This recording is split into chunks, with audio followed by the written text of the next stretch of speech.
ಎಲ್ರಿಗೂ ನಮಸ್ಕಾರ. ಇವತ್ತು ಒಂದು ವೆರಿ ಇಂಪಾರ್ಟೆಂಟ್ ಇನ್ಫಾರ್ಮೇಷನ್ನ ತಿಳ್ಕೊಳ್ಳೋಣ ಆರ್ಡರ್ ಫ್ಲೋ ಬಗ್ಗೆ. ಸೊ ಆರ್ಡರ್ ಫ್ಲೋ ಅಂದರೆ ಏನಂತೇಳಿ ಮೊದಲು ತಿಳ್ಕೊಳ್ಳೋಣ ಇವತ್ತು. ಸೊ ಆರ್ಡರ್ ಫ್ಲೋ ಅಂತ ಅಂದರೆ ಏನಪ್ಪ? ಸೊ ಅಗ್ರೆಸಿವ್ ಬೈಯರ್ಸ್ ಕ್ವಾಂಟಿಟಿ ಮತ್ತು ಅಗ್ರೆಸಿವ್ ಸೆಲ್ಲರ್ಸ್ ಕ್ವಾಂಟಿಟಿನ ಸೊ ನಾವೇನು ಮಾಡ್ತಾ ಇದ್ವಿ, ಐಡೆಂಟಿಫೈನ ಮಾಡ್ತೀವಿ ಯಾವ ರೀತಿ ಒಂದು ಕ್ಯಾಂಡಲ್ದಲ್ಲಿ ಬರ್ತಾ ಇದ್ದಾರೆ ಅಂತೇಳಿ. ಸೊ ಒಂದು ಎಕ್ಸಾಂಪಲ್ನ ತಿಳಿಸ್ತಾ ಇದ್ದೀನಿ ಇಲ್ಲಿ. ಸೊ ನೋಡ್ಬೋದು, ಇಲ್ಲಿ ಒಂದು ಕ್ಯಾಂಡಲ್ ಈ ರೀತಿ ಒಂದು ಫಾರ್ಮೇಷನ್ ಆಗುತ್ತೆ, ಹೌದಾ? ಸೊ ನಾರ್ಮಲ್ ಆಗಿ ಈ ತರ ಒಂದು ಕ್ಯಾಂಡಲ್ನ ಫಾರ್ಮೇಷನ್ ಆಗೋದನ್ನ ಲೈವ್ ಅಲ್ಲಿ ನೋಡ್ತಾ ಇರ್ತೀವಿ. ಓಕೆ, ಸೊ ಇದನ್ನ ನಾವೇನ್ ಕರಿತೀವಿ, ಬುಲಿಶ್ ಕ್ಯಾಂಡಲ್ ಅಂತೇಳಿ ಐಡೆಂಟಿಫೈನ ಮಾಡ್ತೀವಿ. ಬಟ್ ರಿಯಲ್ ಆಗಿ ಇದು ಬುಲ್ಲಿಶ್ ಕ್ಯಾಂಡಲ್ ಆಗಿದೆನಾ ಅಂತೇಳಿ ಹೇಗೆ ಗೊತ್ತಾಗುತ್ತೆ, ಅದನ್ನ ಆರ್ಡರ್ ಫ್ಲೋದಲ್ಲಿ ನೋಡ್ತೀವಿ. ಸೊ ಈ ಆರ್ಡರ್ ಫ್ಲೋದಲ್ಲಿ ಯಾವ ರೀತಿ ಒಂದು ಆರ್ಡರ್ಗಳು ಪಂಚ್ ಆಗ್ತವೆ ಅಂತೇಳಿ ನಾವು ಇಲ್ಲಿ ಸ್ವಲ್ಪ ನೋಡೋಣ, ತಿಳ್ಕೊಳ್ಳೋಣ ಇಲ್ಲಿ. ಸೊ ಈ ರೀತಿ ಒಂದು ಒಳಗಡೆ ಒಂದು ಕ್ಯಾಂಡಲ್ ಇರುತ್ತೆ. ಸೊ ಹೊರಗಡೆ ಏನಾಗ್ತವೆ ಅಂದ್ರೆ ಆರ್ಡರ್ಗಳು ಏನಾಗ್ತವೆ, ಪಂಚ್ ಆಗ್ತವೆ. ಓಕೆ, ಸೊ ಈ ರೀತಿ ಆರ್ಡರ್ಗಳು ಪಂಚ್ ಆಗ್ತವೆ. ಸೊ ನಾವೇನ್ ಮಾಡ್ತೀವಿ, ಒಂದು ಬುಲ್ಲಿಶ್ ಕ್ಯಾಂಡಲ್ದಲ್ಲಿ ಎಷ್ಟು ಬೈಯರ್ಸ್ಗಳು ಪಾರ್ಟಿಸಿಪೇಷನ್ ಮಾಡಿದ್ದಾರೆ, ಸೊ ಯಾವ ರೀತಿ ಆರ್ಡರ್ಗಳನ್ನ ಪಂಚ್ ಮಾಡ್ಕೊಂಡಿದ್ದಾರೆ. ನಾರ್ಮಲ್ ಆರ್ಡರ್ ಇದೆ ಅಂದ್ರೆ ನಾರ್ಮಲ್ 100 ಲಾಟ್ ಇದೆಯಾ, ಅಥವಾ 500 ಲಾಟ್ ಇದೆಯಾ, ಅಥವಾ 1000 ಲಾಟ್ ಬಂದಿದೆಯಾ. ಸೊ ಈ ತರ ಬಿಗ್ ಆರ್ಡರ್ಗಳು ಜಾಸ್ತಿ ಬರ್ತಾ ಹೋಗಿದ್ವು ಅಂದ್ರೆ ಯಾವ ಕಡೆ ಜಾಸ್ತಿ ಆರ್ಡರ್ಗಳು ಬರ್ತವೆ ಆ ಕಡೆ ಮಾರ್ಕೆಟ್ ಏನಾಗುತ್ತೆ, ಡೈರೆಕ್ಷನ್ ಅಲ್ಲಿ ಮೂವ್ ಆಗುತ್ತೆ. ಸೊ ಇವಾಗ ನಾವೇನ್ ಮಾಡೋಣ ಅಂದ್ರೆ ಆರ್ಡರ್ ಫ್ಲೋಗೆ ಹೋಗೋಣ. ಯಾವ ರೀತಿ ಒಂದು ಸಪ್ಲೈ ಝೋನ್ ಅನ್ನ ಐಡೆಂಟಿಫೈ ಮಾಡಿದ್ವಿ, ಹೇಗೆ ಅದು ಡೌನ್ ಸೈಡ್ ಫಾಲ್ ಆಗಿದೆ ಅಂತೇಳಿ ತಿಳ್ಕೊಳ್ಳೋಣ. ಓಕೆ, ಇವಾಗ ನಾನೇನ್ ಮಾಡ್ತಾ ಇದ್ದೀನಿ, ಇವಾಗ ಸಪ್ಲೈ ಝೋನ್ ಯಾವ ರೀತಿ ಕ್ರಿಯೇಟ್ ಆಗಿತ್ತು, ಯಾವ ರೀತಿ ಒಂದು ಕೆಳಗಡೆ ಡೌನ್ ಬಂತೇಳಿ ನಾನೇನ್ ಮಾಡ್ತಾನೆ, ಆರ್ಡರ್ ಫ್ಲೋ ಚಾರ್ಟ್ ಅನ್ನು ಓಪನ್ ಮಾಡ್ತಾ ಇದ್ದೀನಿ. ಇಲ್ಲಿ ನೋಡ್ಬೋದು, BTC ಚಾರ್ಟ್ ಅನ್ನು ಓಪನ್ ಮಾಡಿದ್ದೀನಿ. ಸೊ ಇದು ಕ್ಯಾಂಡಲ್ ಅಬ್ಸರ್ವೇಷನ್ ಮಾಡಬಹುದು ನಾವು ಇಲ್ಲಿ. ಈ ಕ್ಯಾಂಡಲ್ ನಮ್ಗೆ ಏನ್ ಕಾಣಿಸ್ತಾ ಇದೆ, ಸೆಲ್ಲಿಂಗ್ ಕ್ಯಾಂಡಲ್ ಕಾಣಿಸ್ತಾ ಇದೆ, ಹೌದಾ? ಈ ಸೆಲ್ಲಿಂಗ್ ಕ್ಯಾಂಡಲ್ ದಲ್ಲಿ ಸೆಲ್ಲರ್ಸ್ ಯಾವ ರೀತಿ ಬಂದಿದ್ದಾರೆ ಅಂತ ಹೇಳಿ ಹೇಗೆ ಗೊತ್ತಾಗತ್ತಂತಂದ್ರೆ, ಸೊ ಈ ಕ್ಯಾಂಡಲ್ ದಲ್ಲಿ ನೋಡಬಹುದು ಸೆಲ್ಲರ್ಸ್ಗಳು ಯಾವ ರೀತಿ ಬಂದಿದ್ದಾರೆ, ಅಗ್ರೆಸಿವ್ ಆಗಿ ಪಾರ್ಟಿಸಿಪೇಷನ್ ಮಾಡಿದ್ದಾರೆ. ಇಲ್ಲಿ ನೋಡಬಹುದು ಇಂಬ್ಯಾಲೆನ್ಸ್ ಆಗಿ ಆರ್ಡರ್ಗಳು ಪಂಚ್ ಆಗಿದ್ದಾವೆ. ಇಂಬ್ಯಾಲೆನ್ಸ್ ಅಂದ್ರೆ ತುಂಬಾ ಜನಕ್ಕೆ ಕನ್ಫ್ಯೂಷನ್ ಆಗುತ್ತೆ. ಇಂಬ್ಯಾಲೆನ್ಸ್ ಅಂದ್ರೆ ಸೊ ಯಾವ ತರ ಅಂದ್ರೆ, ಈ ಸೆಲ್ಲರ್ಗೆ ಈ ಬೈ ಮಾಡಿರುವಂತ ಆರ್ಡರ್ಗೆ ಮತ್ತು ಇಲ್ಲೇನು ಸೆಲ್ ಮಾಡಿದಾರಲ್ಲ ಆರ್ಡರ್ ಅಲ್ಲ, ಈ ಆರ್ಡರ್ ಇದೆಯಲ್ಲ, ಇದಕ್ಕೆ ನಾವೇನ್ ಮಾಡ್ತೀವಿ, ಡಯಾಂಗ್ ನಲ್ಲಿ ನಾವೇನ್ ಮಾಡ್ತೀವಿ, ಚೆಕ್ ಮಾಡ್ತೀವಿ. ಸೊ ಈ ತರ ಒಂದು ಡಯಾಂಗ್ ನಲ್ಲಿ ನೋಡಿದಾಗ ಆರ್ಡರ್ ಏನಿರ್ಬೇಕಂದ್ರೆ ಇಂಬ್ಯಾಲೆನ್ಸ್ ಆಗಿ ಬರಬೇಕಾಗತ್ತೆ. 300% ಗಿಂತ ಮಾರ್ಕೆಟ್ ನಲ್ಲಿ ಏನಾಗುತ್ತೆ, ಒಂದು ಜಾಸ್ತಿ ಬರಬೇಕಾಗತ್ತೆ ಕಂಪೇರ್ ಮಾಡಿದಾಗ. ಅಂದ್ರೆ 1:3 ಅಲ್ಲಿ ನಮ್ಗೆ ಏನಾಗುತ್ತೆ, ಆರ್ಡರ್ಗಳು ಜಾಸ್ತಿ ಇರಬೇಕಾಗತ್ತೆ. ಯಾವ ಕಡೆ ಬೀಳುತ್ತೆ ಆ ಕಡೆ ಮಾರ್ಕೆಟ್ ನಲ್ಲಿ ಆರ್ಡರ್ಗಳು ಜಾಸ್ತಿ ಇರಬೇಕಾಗತ್ತೆ. ಇಲ್ಲಿ ನೋಡಬಹುದು, ಇಲ್ಲಿ ಇಂಬ್ಯಾಲೆನ್ಸ್ ಆಗಿ ಬಂದಿದೆ. ಇಲ್ಲಿ ನೋಡಬಹುದು, ಇಲ್ಲಿ 114 ಇದೆ, ಇಲ್ಲಿ 2180. ಇಂಬ್ಯಾಲೆನ್ಸ್ ಜಾಸ್ತಿ ತುಂಬಾ ಬಂದಿದೆ. ಅದ್ರ ಜೊತೆಗೆ ಇಲ್ಲಿ ನೋಡಬಹುದು, ಇಂಬ್ಯಾಲೆನ್ಸ್ 14 ಬಂದಿದೆ, ಇಲ್ಲಿ 14 ಲಾಟ್ ಇದೆ, ಇಲ್ಲಿ 441 ಇದೆ. ಸೊ ಇವಾಗ ಮಾರ್ಕೆಟ್ ಹೆಂಗ್ ಕೆಳಗಡೆ ಬರ್ತದೆ ಹಂಗೆ ಇಂಬ್ಯಾಲೆನ್ಸ್ ಆಗಿ ಆರ್ಡರ್ಗಳು ಪಂಚ್ ಆಗಿದಾವೆ. ಸೊ ಅದ್ರ ಜೊತೆಗೆ ನಾವೇನ್ ನೋಡ್ತೀವಿ, ಕಾಟ್ ಅನ್ನ ನೋಡ್ತೀವಿ. ಇದು ಸೆಲ್ಲಿಂಗ್ ಕಾಟ್ ಅಂತೇಳಿ ಕರಿತೀವಿ. ಕಾಟ್ ಅಂದ್ರೆ ಕಮಿಟ್ಮೆಂಟ್ ಆಫ್ ಟ್ರೇಡರ್ಸ್ ಅಂತೇಳಿ ಕರಿತೀವಿ.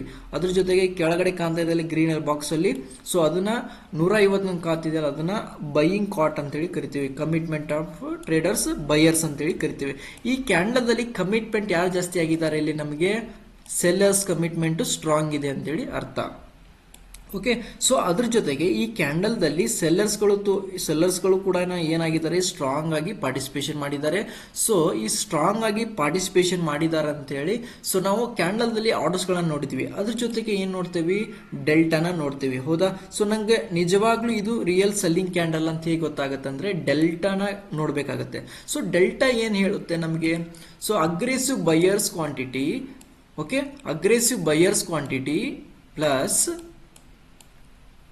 ಸೊ ಅಗ್ರೆಸಿವ್ ಬೈಯರ್ಸ್ ಕ್ವಾಂಟಿಟಿ ಮತ್ತೆ ಅಗ್ರೆಸಿವ್ ಸೆಲ್ಲರ್ಸ್ ಕ್ವಾಂಟಿಟಿನ ಏನ್ ಮಾಡ್ತೀವಿ ನಾವು, ಡಿಫರೆನ್ಸ್ ಅನ್ನ ತೆಗಿತೀವಿ. ಓಕೆ, ಬೈಯರ್ಸ್ ಕ್ವಾಂಟಿಟಿ ಮತ್ತು ಸೆಲ್ಲರ್ಸ್ ಕ್ವಾಂಟಿಟಿನ ಏನ್ ಮಾಡ್ತೀವಿ, ಕೂಡಿಸಿ ಏನ್ ಮಾಡ್ತೀವಿ ಅಂತ ತೆಗಿತೀವಿ. ಓಕೆ, ಮೈನಸ್ ನ ಮಾಡ್ತೀವಿ, ಇದನ್ನ ಕೂಡಿಸಿ ಏನ್ ಮಾಡ್ತೀವಿ, ಡಿಫರೆನ್ಸ್ ಅನ್ನ ತೆಗಿತೀವಿ. ಸೊ ಈ ಕೂಡಿಸಿ ಡಿಫರೆನ್ಸ್ ತೆಗೆದಾಗ ನಮ್ಗೆ ಏನ್ ಬರುತ್ತೆ, ಅದನ್ನ ಡೆಲ್ಟಾ ಅಂತ ಹೇಳಿ ಕರಿತೀವಿ. ಸೊ ಇಲ್ಲಿ ನಮ್ಗೆ ಕಾಣ್ತಾ ಇದೆ ಡೆಲ್ಟಾ ಏನ್ ಕಾಣ್ತಾ ಇದೆ, ನೆಗೆಟಿವ್ ಬಂದಿದೆ, ಹೌದಾ? ಸೊ ಇದು ನೆಗೆಟಿವ್ ಆಗಿ ಏನಾಗಿದೆ, ಡೆಲ್ಟಾ ಒಂದು ಕ್ಲೋಸ್ ಆಗಿರೋದ್ರಿಂದ ಸೊ ನಾವಿನ್ನು ಏನ್ ಮಾಡಿದ್ವಿ, ಈ ಕ್ಯಾಂಡಲ್ ಸೆಲ್ಲಿಂಗ್ ಕ್ಯಾಂಡಲ್ ಅಂತೇಳಿ ಐಡೆಂಟಿಫೈನ ಮಾಡಿದ್ವಿ. ಸೊ ಐಡೆಂಟಿಫೈ ಮಾಡಿದ್ಮೇಲೆ ಮಾರ್ಕೆಟ್ ಇಲ್ಲಿಂದ ಏನಾಗಿದೆ, ಸ್ಟ್ರಾಂಗ್ ಆಗಿ ಒಂದು ಸೆಲ್ಲಿಂಗ್ ಮೂವ್ಮೆಂಟ್ ಆಗಿದೆ. ಸೊ ಇಲ್ಲಿ ನೋಡಬಹುದು, ನಾವು ಟ್ರೇಡಿಂಗ್ ವ್ಯೂ ಚಾರ್ಟ್ ಅಲ್ಲಿ ಅಬ್ಸರ್ವೇಷನ್ ಮಾಡಬಹುದು, ಒಂದು ಸಪ್ಲೈ ಸ್ಟ್ರಾಂಗ್ ಆಗಿ ಒಂದು ಸೆಲ್ಲಿಂಗ್ ಕ್ಯಾಂಡಲ್ ಫಾರ್ಮೇಷನ್ ಆಗಿದೆ. ಡೆಲ್ಟಾ ಕಾಟು ಎಲ್ಲ ಏನಾಗಿದೆ, ಸೆಲ್ಲಿಂಗ್ ಕಡೆ ಫಾರ್ಮೇಷನ್ ಆಗಿದೆ. ಅಗ್ರೆಸಿವ್ ಆಗಿ ಸೆಲ್ಲರ್ಸ್ ಬಂದಿದ್ದಾರೆ, ಅಲ್ಲಿ ಕಾಟು ಕೂಡ ಅಗ್ರೆಸಿವ್ ಆಗಿ ಬಂದಿರೋದ್ರಿಂದ ಈ ಕ್ಯಾಂಡಲ್ ನಾವು ಸೆಲ್ಲಿಂಗ್ ಹೋಗುತ್ತೆ ಅಂತೇಳಿ ಐಡೆಂಟಿಫೈ ಮಾಡ್ತೀವಿ. ಅದೇ ರೀತಿ ಮಾರ್ಕೆಟ್ ಏನಾಗುತ್ತೆ, ಸ್ಟ್ರಾಂಗ್ ಆಗಿ ಸೆಲ್ಲಿಂಗ್ ಆಗುತ್ತೆ. 2000 ಪಾಯಿಂಟ್ಸ್ ಏನಾಗುತ್ತೆ, ಸೆಲ್ಲಿಂಗ್ ಆಗುತ್ತೆ. ಸೊ ಈ ರೀತಿ ನಾವು ಏನ್ ಮಾಡಬಹುದು, ಈಸಿಯಾಗಿ ನಾವು ಏನ್ ಮಾಡಬಹುದು, ಐಡೆಂಟಿಫೈನ ಮಾಡ್ಬೋದು ಆರ್ಡರ್ ಫ್ಲೋದಲ್ಲಿ. ತುಂಬಾ ಇನ್ಫಾರ್ಮೇಶನ್ಗಳಿರುತ್ತೆ, ಒಂದೊಂದಾಗಿ ನಾವೇನ್ ಮಾಡ್ತೇವೆ ಆರ್ಡರ್ ಫ್ಲೋ ಬಗ್ಗೆ ಇನ್ಫಾರ್ಮೇಶನ್, ಇನ್ ಡೆಪ್ತ್ ಇನ್ಫಾರ್ಮೇಶನ್ಸ್ ಅನ್ನ ತಿಳಿಸ್ಕೊಡ್ತಾ ಹೋಗ್ತೇವೆ. ನಮ್ಮ ಚಾನಲ್ನ ಸಬ್ಸ್ಕ್ರೈಬ್ ಮಾಡಿ, ಶೇರ್ ಮಾಡಿ, ಪ್ರತಿಯೊಬ್ಬರಿಗೂ ತಿಳಿಸ್ಕೊಡಿ. ಸೊ ಎನಾಲಿಸಿಸ್ ನ ಮಾಡಿ ಯಾವ ತರ ಒಂದು ರಿಯಲ್ ಬೈಯಿಂಗ್ ಆಕ್ಟಿವಿಟಿ ಯಾವ ರೀತಿ ನಡೆಯುತ್ತೆ ಆರ್ಡರ್ ಫ್ಲೋದಲ್ಲಿ, ರಿಯಲ್ ಒಂದು ಕ್ಯಾಂಡಲ್ಸ್ಟಿಕ್ಸ್ ನಲ್ಲಿ ಯಾವ ತರ ಒಂದು ಇಂಬ್ಯಾಲೆನ್ಸ್ ಆರ್ಡರ್ಗಳು ಪಂಚ್ ಆಗ್ತವೆ, ಇನ್ ಡೆಪ್ತ್ ಆಗಿ ನಾವೇನ್ ಮಾಡ್ತೀವಿ ಪ್ರತಿ ವೀಕ್ಲಿ, ಒಂದಿನ 2 ದಿನ, ಸೊ ಈ ತರ ಒಂದು ವಿಡಿಯೋಗಳನ್ನ ಅಪ್ಲೋಡ್ ಮಾಡ್ತಾ ಹೋಗ್ತೇವೆ. ಸೊ ಅದನ್ನ ಕೂಡ ಇನ್ ಡೆಪ್ತ್ ಆಗಿ ನಿಮಗೆ ಒಂದು ತಿಳಿಸ್ಕೊಡ್ತಾ ಹೋಗ್ತೇವೆ, ಯಾವ ತರ ಒಂದು ಟ್ರೇಡಿಂಗ್ ನ ಮಾಡಬೇಕು ಒಂದು ಆರ್ಡರ್ ಫ್ಲೋ ನ ಇಟ್ಕೊಂಡು.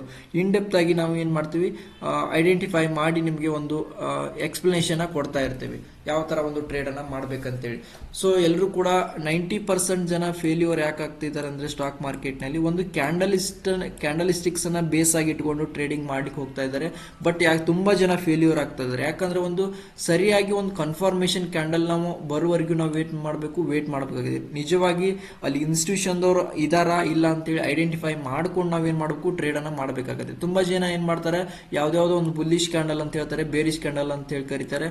ಸೊ ಅಂತಲ್ಲಿ ಏನ್ ಮಾಡ್ತಾರೆ ಅಂದ್ರೆ ಟ್ರಾಪಿಂಗ್ ನಡೆಯುತ್ತೆ. ಟ್ರಾಪಿಂಗ್ ಮಾಡಿ ಏನ್ ಮಾಡ್ತಾರೆ ನೋಡಿ, ಇಲ್ಲಿ ನೋಡುವುದು ದೊಡ್ಡ ಕ್ಯಾಂಡಲ್ ಫಾರ್ಮೇಶನ್ ಆಗಿದೆ, ಸ್ಟಾಪ್ ಲಾಸ್ ಅಂಟ್ ಮಾಡಿದೆ. ಅದೇ ರೀತಿ ಇಲ್ಲಿ ಕೂಡ ಬೈಯಿಂಗ್ ಕ್ಯಾಂಡಲ್ ಫಾರ್ಮೇಶನ್ ಆಗಿದೆ, ಸ್ಟಾಪ್ ಲಾಸ್ ಅಂಟ್ ಮಾಡಿ ಕೆಳಗಡೆ ಬಂದಿದ್ದಾರೆ. ಸೊ ಈ ತರ ಎಲ್ಲ ಮ್ಯಾನಿಪುಲೇಷನ್ ನಡೀತಾ ಇರ್ತೈತಿ. ನಾವೇನ್ ಮಾಡಬೇಕು, ಸರಿಯಾದ ಲೊಕೇಶನ್ಸ್ ಅಲ್ಲಿ ನಾವೇನ್ ಮಾಡಬೇಕು, ಸಪ್ಲೈನ ಐಡೆಂಟಿಫೈ ಮಾಡಿ ಟ್ರೇಡ್ ಅನ್ನ ಮಾಡಬೇಕಾಗತ್ತೆ. ಸೊ ಅದೇ ರೀತಿಲಿ ಅಪ್ಲೈ ಮಾಡಿದಾಗ ನಮಗೆ ಏನಾಗಿತ್ತು, ಒಂದು ಸ್ಟ್ರಾಂಗ್ ಸೆಲ್ಲಿಂಗ್ ಆಗಿರೋದನ್ನ ನೋಡಿದ್ದೀವಿ. ಸೊ ಇದೇ ತರ ನಾವೇನ್ ಮಾಡ್ತೀವಿ, ತುಂಬಾ ವೆರಿ ಇಂಪಾರ್ಟೆಂಟ್ ಇನ್ಫಾರ್ಮೇಶನ್ ಅನ್ನ ತಿಳಿಸ್ಕೊಡ್ತಾ ಹೋಗ್ತೇವೆ. ಸೊ ಎಲ್ಲರೂ ಕೂಡ ಈ ಒಂದು ವಿಡಿಯೋ ತುಂಬಾ ಹೆಲ್ಪ್ ಆಗಿದೆ ಅಂತ ಅನ್ಕೊಂಡಿದ್ದೀನಿ. ಥ್ಯಾಂಕ್ ಯು ಸೋ ಮಚ್, ಎಲ್ಲರಿಗೂ ಧನ್ಯವಾದಗಳು.